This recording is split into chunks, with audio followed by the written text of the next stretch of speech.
like a tripod shortage at NCSU. I had to go up to the metric to get this stuff. I'm out of the loop. Used to get these big ones that sit up to here. Used to be able to just go to hill.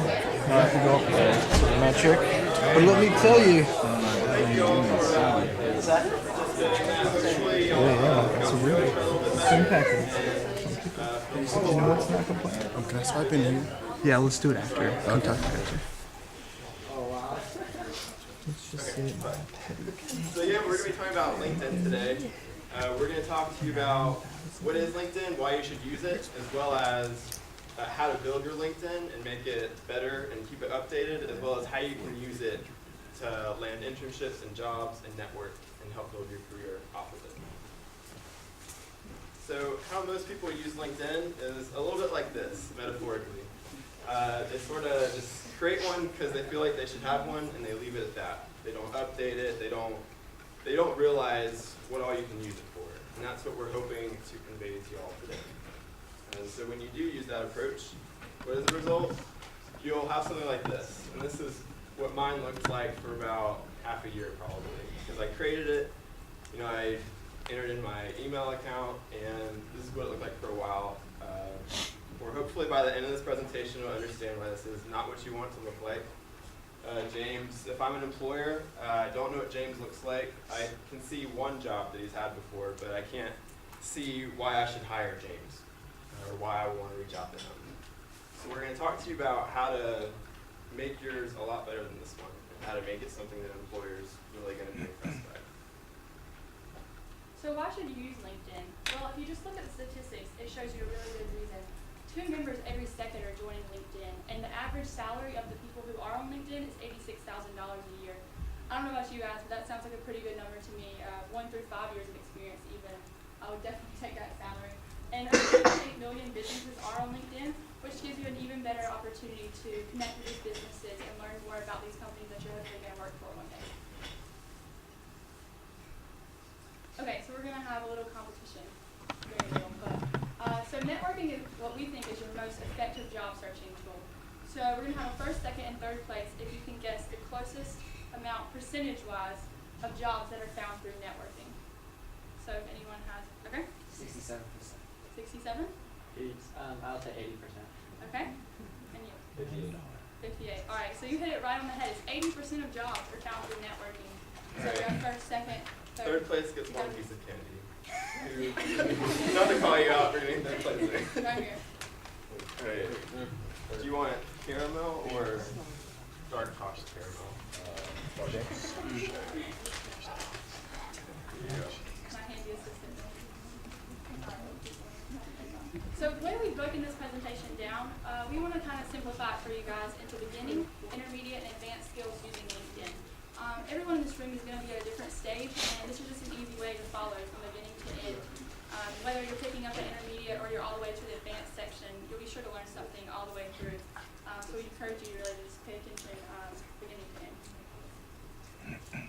So in the beginning section, this is really the basics of LinkedIn. This is kind of what Dana was talking about when you create that profile and it's just sitting there. But our objective is not to leave it sitting there, to continue on to the intermediate and advanced skills on LinkedIn. So right here, we're just going to cover your professional headshot, your experience, your education, and some really catchy headlines and things you can learn when you're developing your LinkedIn profile. Okay, so one more quick activity for you. Everyone got a plain white piece of paper in the room? Okay, so we're going to give you 45 seconds. Turn to a person to your left. If you don't have a person to your left, go back, forward, wherever the closest person is. And 45 seconds, we want you to draw the best LinkedIn headshot of the person next to you. You can't put the person on the phone. Wait, don't go yet. Are you ready? Ready? Set, go.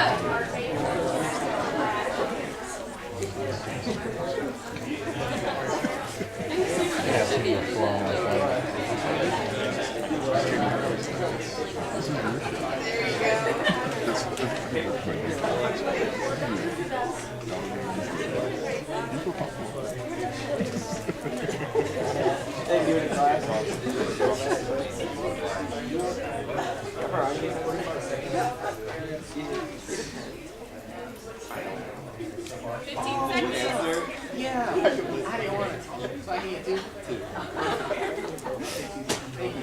All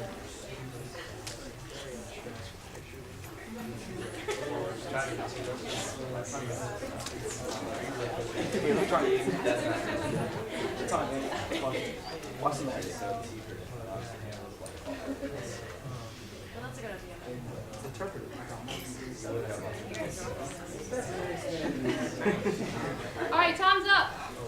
Ready for the reveal? Show your partner what you drew for them. Good?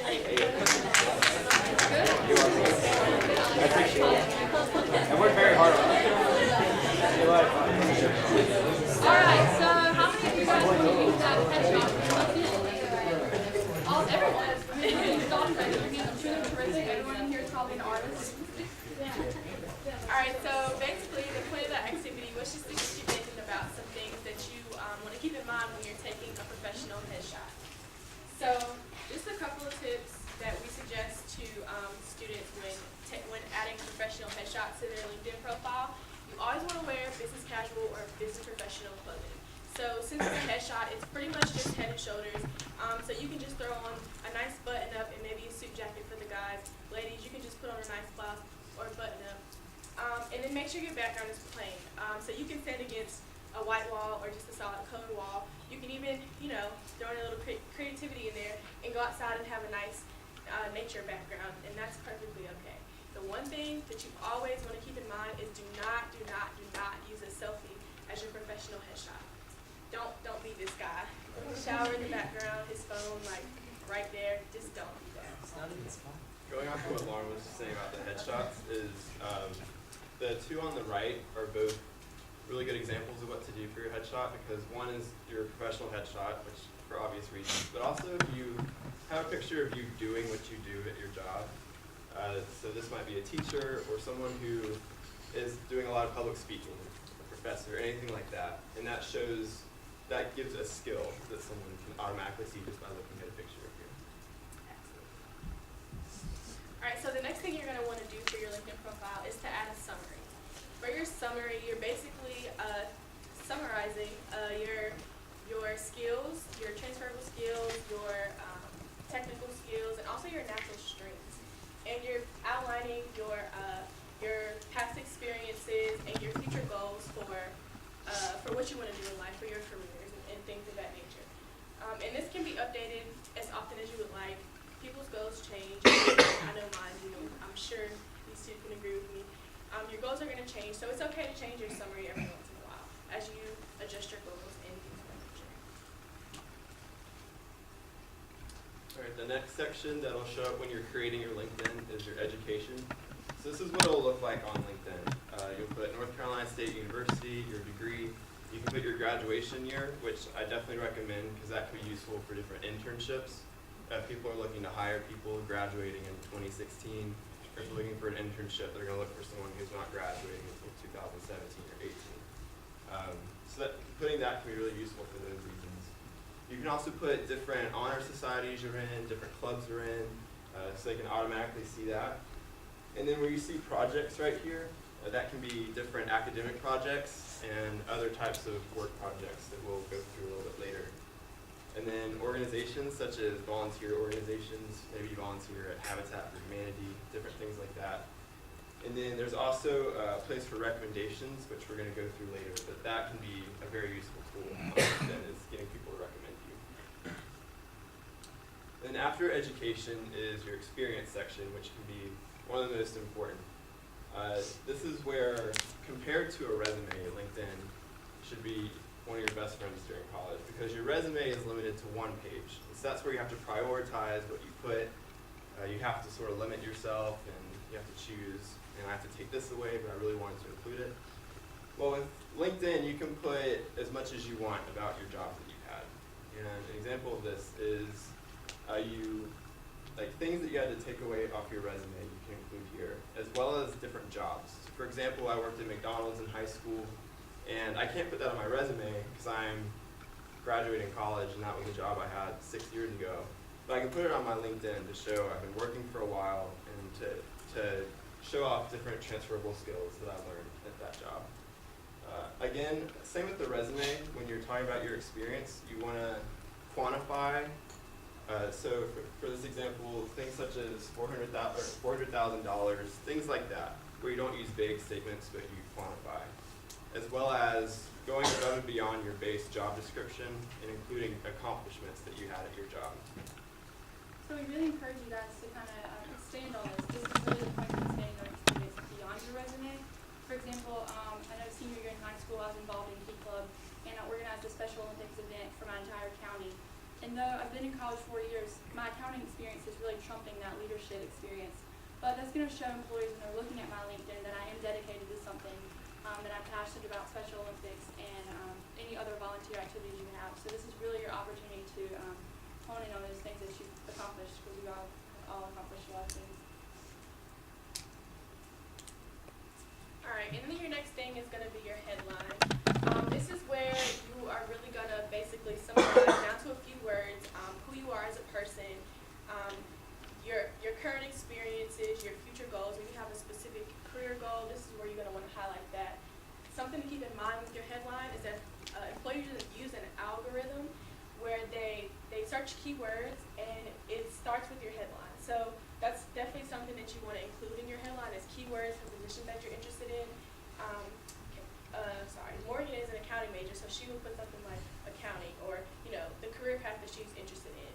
You can also, as your unique qualities, your skills that are really important to you or important to the position that you're looking to get into, so that's where you definitely need to include those. And at this point, we just want you guys to take a minute with your partner, brainstorm a creative headline, and just share it with your partner. Go. So one thing to keep in mind with this is that your headline is sort of what you want an employer to see in your headline.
We do other things, but like when they come to get their duty phones, their keys, like we have that. They go to get a key to go to the bathroom, we give it to them, things like that, and then we do packages. So we kind of do like variety of things. Alright, so who wants to share their headline? We've been in our house couple, like we, I mean, after the game. Does anybody want to share their headline they came up with for Kansas? She does? That's not a good one. Yeah, you want to share? Striving for global impact, aspiring nonprofit manager. Very cool. So he put what he's interested in. He's interested in working globally. He's interested in nonprofits, and those are both going to show up when he's web searched. It's a really good example. Anyone else have one? I know you guys came up with something. Let's give one more person. Just one. Anybody from this side of the room? Just one brainstorm. Anybody? All right, we'll keep brainstorming if you don't. It's okay. All right, let's.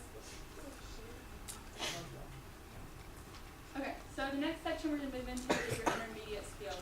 So this is after you've created your profile, you've got it set up, you've got the basics down, you've got your cute headshot, you've got your really cool headline, and now you're going to start working on customizing your URL, following these companies, and personalizing your LinkedIn. So when you're requesting people, it seems more like a person and not so much like a website. Before we go into this, did anyone have any questions from the beginner section that we maybe went over too quickly or you're wondering? Okay, all right, thank you.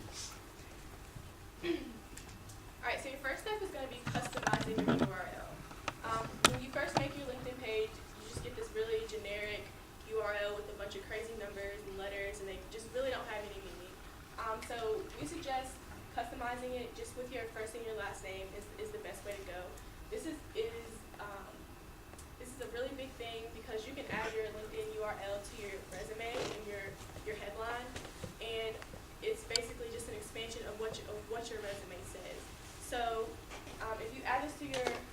way the employers can just go and type in your URL and just very quickly go and see some more things that you have to offer to their company or into the position that you're applying for.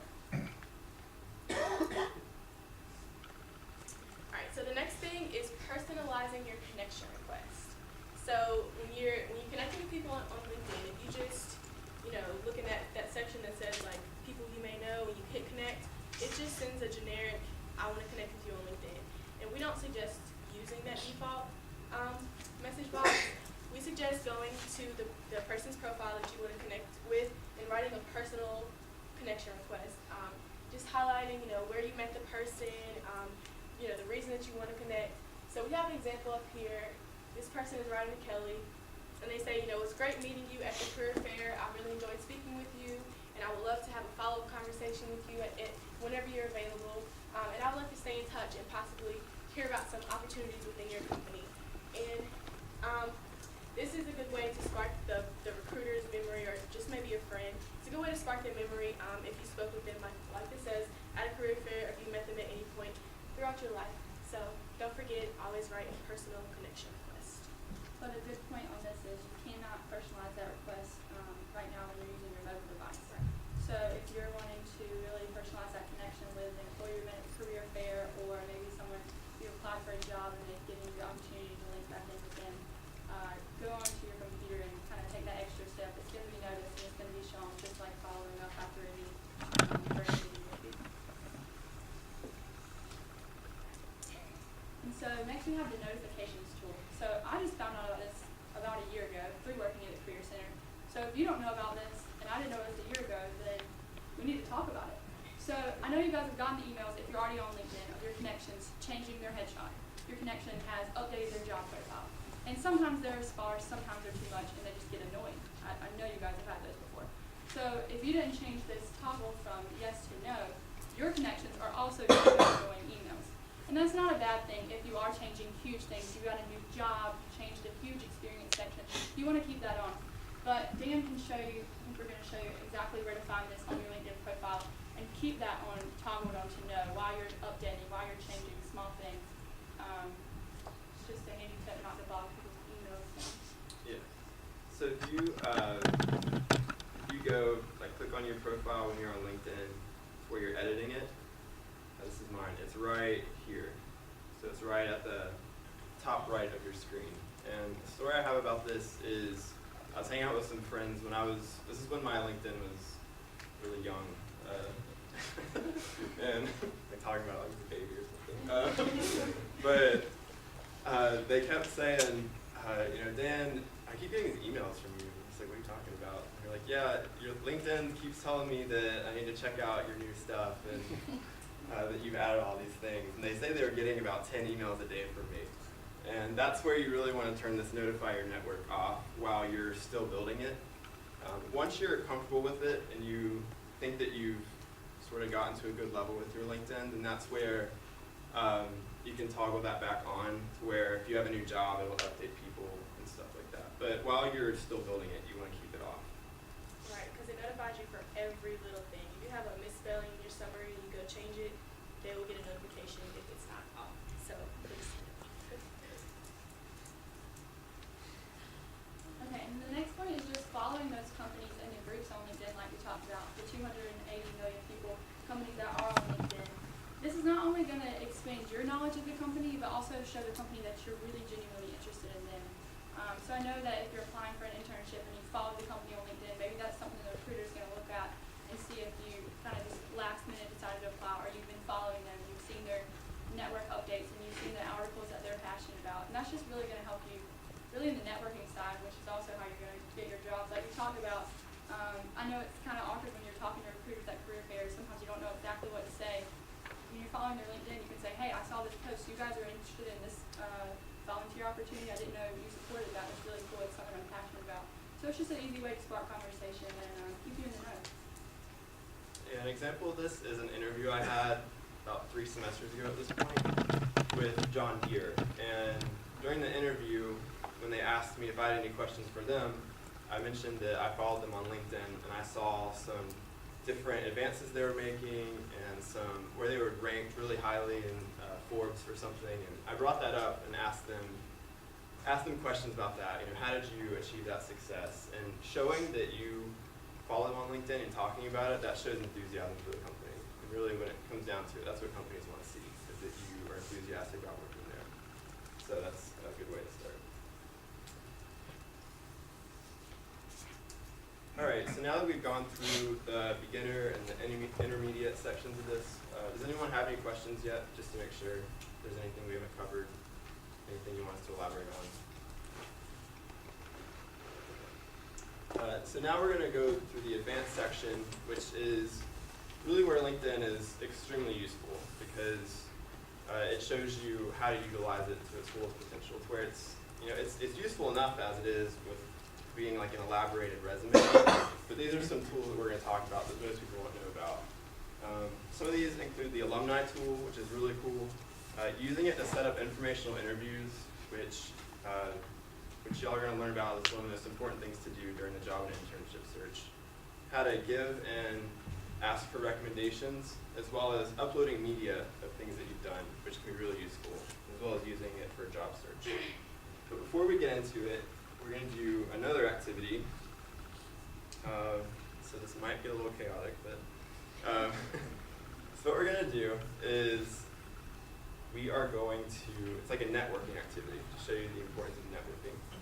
And so what I'm going to do, I'm going to state my name and my major. I'm going to give you a broad career goal of mine.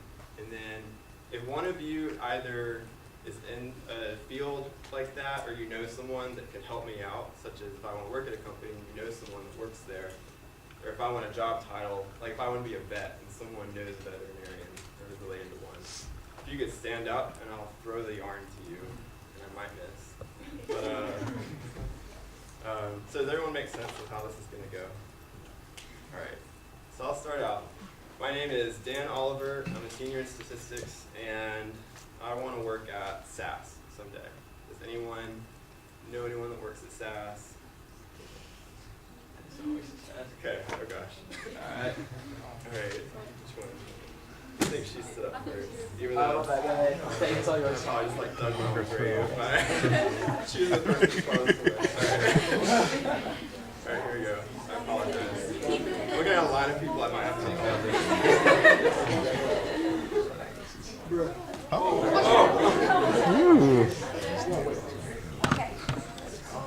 All right, so your name and your major, and then something that you'd be interested in doing someday, whether it's like a job title or a company, or like a graduate program. Okay, my name is Taylor Ledbetter. I'm a junior in Parks and Rec Tourism Management, and I want to work at Disney. I know someone who's interested in Disney. Oh, sorry.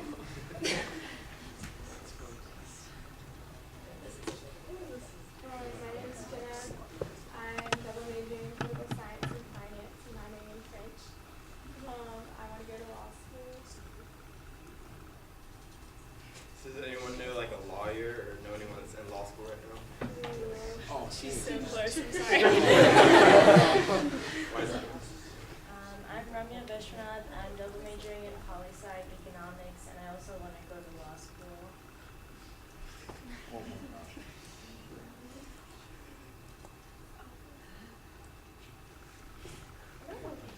My name is Allie Oringer. I'm majoring in business admin, and I want to work for the GOP.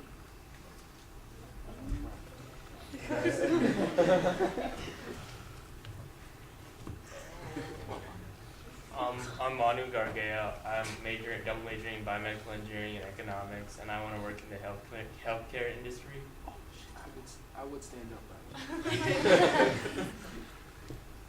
Okay, my name is Kendall Ramos. I'm a freshman majoring in business administration, and I plan to concentrate in finance, and I want to be an investment banker.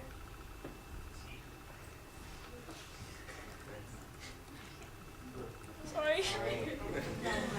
And I used to play softball.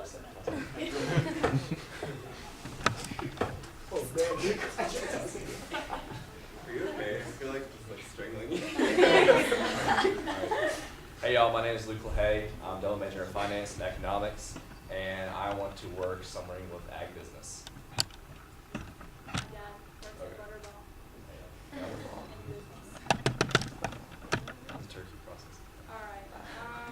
Maybe one more, so it's not strangling a lot of people here. My name's Morgan Steed. I'm a senior in accounting, and I want to get a master's of accounting and be a CPA.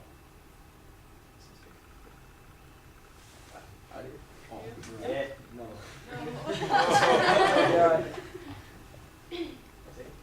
Name's Aaron Howard. Currently a sophomore at NC State. Business administration and cost-based and supply chain, and on work for Centess. Awesome. Well, I hope that from this also to make this easy, if you just if you just want to drop this and get it to where it's not in your way, and then we will collect it after this presentation is over, so we're not harassing everyone. All right. So hopefully that shows you that the network goes a lot farther than you think it does. So you probably know a lot of people who know people, and on LinkedIn it's called like a second connection, that are in the jobs or graduate schools, fields of study that you're interested in someday. But wouldn't it be easier if instead of having to ask people all the time, if you could just go on LinkedIn and search for alumni that are working at companies that you want to work at, that are living in different cities that you want to live in? Well, luckily for you, I should be infomercials for them. So the alumni tool is really useful because it can help you find alumni that live in different cities, that work at different companies, what they do. It also will show you what they majored in, different things like that. And give you an example, or where do you find that? If you go to your LinkedIn and you go to this My Network, you go down to Find Alumni, that takes you to this page.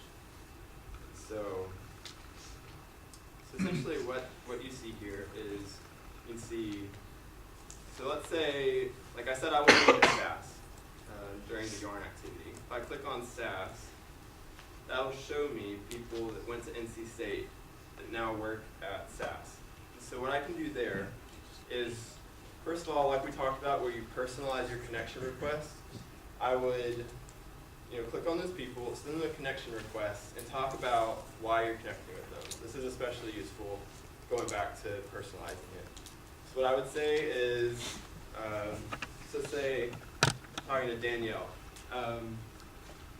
So hi Danielle, I was using the alumni tool on LinkedIn. I was looking for people from NC State who work at SAS because I'm really passionate about working there someday. And I was wondering if I could connect with you on LinkedIn and talk to you sometime about what you like about working at SAS and different positions that are available for my major. So does that make sense? So other things on here, they have what they do, what they studied, so their major, what they're skilled at, and then a lot of these, like we figured out during this yarn activity, a lot of them are second connections. So what that means is you are connected with someone that's connected with them. So a lot of what we just did in that activity. So the way you can do that is ask to be introduced. So if you find out, let's say second connections, if you click on that,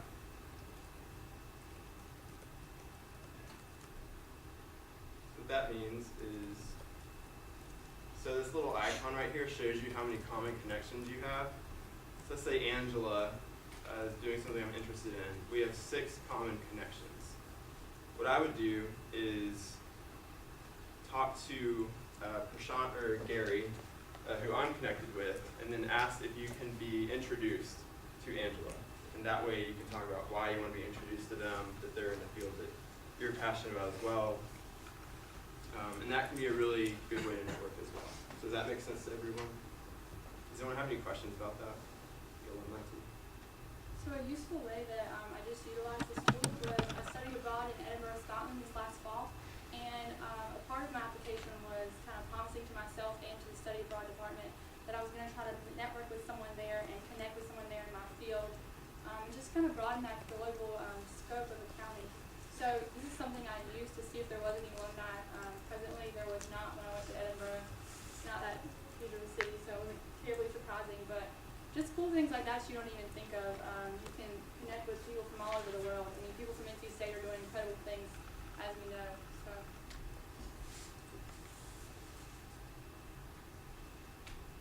All right, so now we're going to Recommendations are, I feel like, pretty self-explanatory, but they just pretty much give credibility to your skills, to your personality, just to who you are.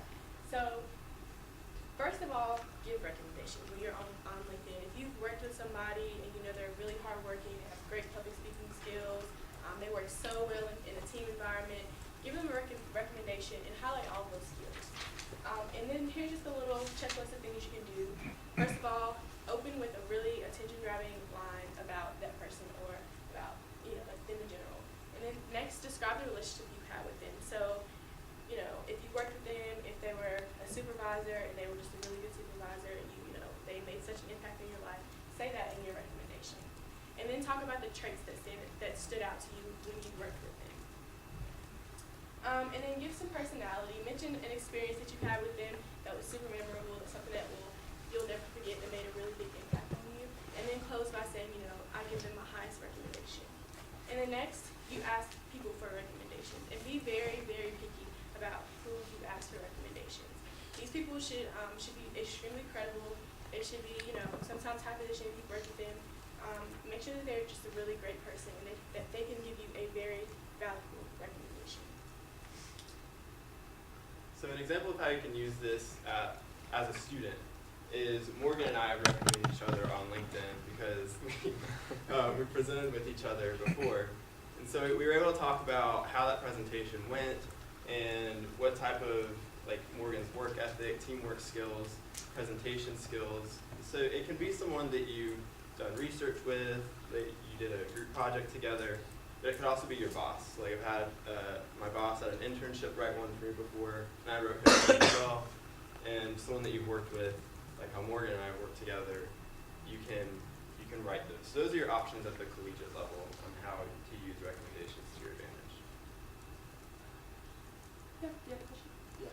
Did you ever revoke a recommendation? Like what if someone wrote you one you don't necessarily like?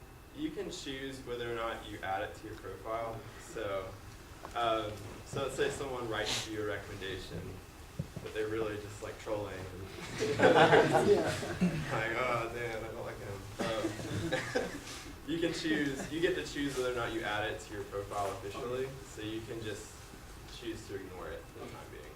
But that doesn't ever happen. But if it's something, you can also ask them to edit it. So that's something they can go back and change it later on. So if they write something, but you really wanted them to include a specific project that you worked on or a specific skill that you thought they were going to mention, you could go back and ask. I was just wondering if you could edit this. An example of this is when Morgan wrote me a recommendation. I'm like, you can. At that time, I had this position under organizations, and it's a long story, but the recommendation went to a different place than where I wanted it to go. So I changed this position as a career ambassador and added it to my experience section that we were talking about earlier. And then I asked Morgan if she could edit it and move it to where it goes under the specific position. So that's the way you can do it. They can edit their recommendations later on, if that makes sense. It's a really good question, though. Does anyone else have any questions? Any good questions? And so another really useful tool at the advanced level is uploading media. And so you can upload a lot of different things. This is a little screenshot from my LinkedIn from a research team I was on 2 years ago. And what you have, you can upload photos, you can upload videos, you can upload links to a website. So this bottom on the left right here, that's actually a link to a website where it shows you the project that I was working on this summer. You can also upload PDF files. So what this can be useful for the example that I have up here is a research project I did throughout the summer. And so what I included here is the poster and my teammate, and then a PDF version of that poster, as well as the website to that project. And so who can tell me, if I'm an employer and I'm looking at this, what's something that I can tell that I wouldn't have been able to tell before? It's okay. One is teamwork skills. Like I have evidence that this person worked on a team. We're smiling, so it looks like we got along well. As well as the research poster, instead of just saying I created a research poster and presented it, we have pictures of us presenting the poster as well as a PDF file of that poster. And then we have a website that shows you everything that we did. Another example I've done is a blog I wrote one time. That's on my LinkedIn, as well as so I'm a statistics major, so this can apply to a lot of people. A technical project I did that include a lot of computer science technical things, and it can be for any major that you do this, but a file of something that you created.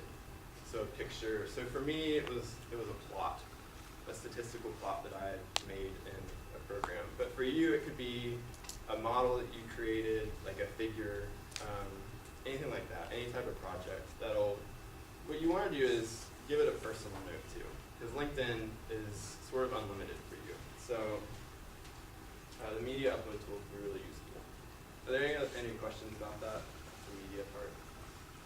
Yeah. For something like this, where you did a project, like where would you put that under? Would that be under experiences? I put this one, I believe that you can only upload media to experiences. Okay. And I put that there because it's still an experience. Even though when I first had LinkedIn, I thought of an experience as something that I'm specifically getting paid for, like working at a company or something. But an experience such as working at the Career Center as an ambassador, I have that as an experience because it's something that I'm developing skills at, something where I'm giving back to people. So anything that you're doing, like a project, I would be able to put it. I've had a class where the whole point of the class was to do research, and I included that as an experience too, because it's something that helped me develop skills. Does that make sense? Yes. Yeah. So is this area where you would say, like stick your research paper if you did something like that Yeah. here, so they can like see your past, even if it's just like, the whole, just a paper, not anything like a poster or anything like that? Yeah. So I use this one as an example, just because it's quick. But you can put, like I put that blog that I had mentioned, and it was a paper format. So anything that like that personal note that it gives, it allows them to go a little deeper than just reading that you wrote a paper about it. They can actually see it, look at what you did. So and a lot of employers will go through and look at that. So it's really useful. Are there any other questions about the media upload? Thank you. Those are really good questions. Okay, and the next thing we're going to talk about is job search. So this is sort of similar, except not the same as EPAC. I don't know if you guys have heard of EPAC, it's just for NC State students where you can find jobs, upload your resume, and create your profile. Well, this is kind of LinkedIn's version for everyone. So you can pick your job function, and it has literally anything you can think of. Let's say we're going to look through a job. Engineering. Okay. And then it's really user friendly, I think, because you can go by location. So if you know this summer you want to move out of state and you want to work something really cool like Chicago, or say you want to go to California for the summer, you can mark it out so it just shows you these jobs in Chicago or California. And it also goes by the position level you're entering in. So if you're only looking for an internship, you can click that. If you're looking to be open to an internship or an entry-level job, say you're graduating, you can filter that out as well. And it just really narrows down your search. It makes it a lot easier and simpler to view the companies who are looking for people just like you guys. Are there any questions?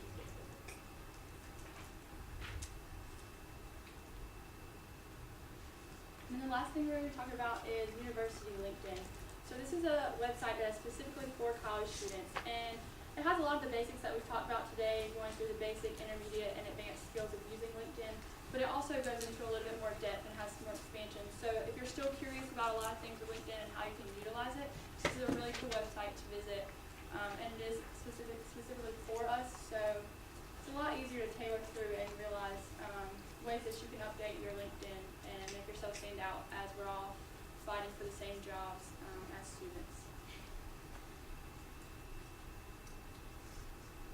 So if you guys are still a little eerie on LinkedIn, or you just want someone to kind of come on with you and personalize your experience and help you figure out exactly how to make that LinkedIn look all-star, as Dan said, we're having an extension lab, and it's going to be Monday, February 22nd from 5 to 6 in Fox. And it's just going to be a lot more personalized. I believe there's capped around 30 students. So you'll be able to get that one-on-one help you want. If you want to draft your LinkedIn profile and then come in and show us, or if you just really want us to help you from the beginning, you can do that. You sign up for this on ePack, so we do encourage you to sign up early because it's going to be a smaller get-together. And other than that, do you guys have any questions about LinkedIn today? Yeah. What's some of the success that you guys encountered using LinkedIn effectively? Okay, so another alumni tool thing literally happened to me last week before you asked. I had a business strategy class and we were doing video cases, and I learned about Zappos, a company named Zappos, through the business case. They've been acquired by Amazon. It's a really cool company. And their culture is really, really neat. So they just transferred over to a Holocaust culture. It means there's no structure, so there's not managers, there's not people who love each other. Everyone's kind of equal level working as an entrepreneur type. And so I used the alumni tool on LinkedIn to see if I could find anyone at NC State because I really, really wanted to work here, but it's in Las Vegas. So I don't have a lot of connections out in Las Vegas. I actually ended up messaging a girl who graduated 2 years ago, and she talked to the recruiter for me. I submitted an application, and I'll find out within a month about the internship. So she was really helpful. She wanted to know a little bit about me, which was normal. She wanted to know why I was interested in Zappos. I sent her my cover letter video I submitted, and yeah, so she was really excited to help. I think that you guys know, I mean, we're all in this together. We're all going to help each other. So that's kind of the same idea with the alumni tool. Everyone is trying to help NC State grads to get our name out there because we're pretty special. How important are endorse skills? Endorse skills? You guys want? They're, in my opinion, they're not extremely important. They're not the priority out of everything that we've talked about today. And so what he was talking about with endorsements is I can just show you. So they're down here, and they're right here. So these, like statistics, analysis, they're things that people who know you can endorse you for and say, Dan knows how to do this. But mostly, to be honest, a lot of these are like friends of mine, and not people that I've actually worked with. And so they're useful because they can show that you know different things, and you want to put stuff that you've actually done. So something that might be useful is that I put Java on there, or using FICO Model Builder.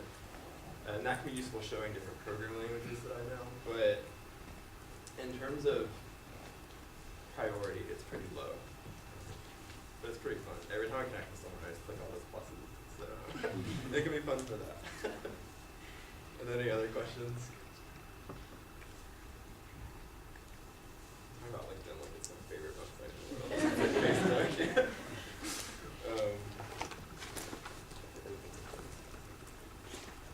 Are there any other questions right now? I will mention that if you're going to sign up for the extension lab, to make sure that you bring your laptops because we will not be providing them. So. All right, well, we will be up here if you guys have any more questions. You don't want to raise your hand. But thank you for coming to this talk today. Definitely come back next week. We'll be covering a different topic. See you.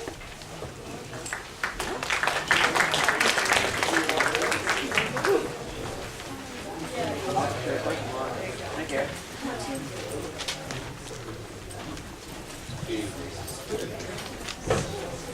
Sorry about that, Candy.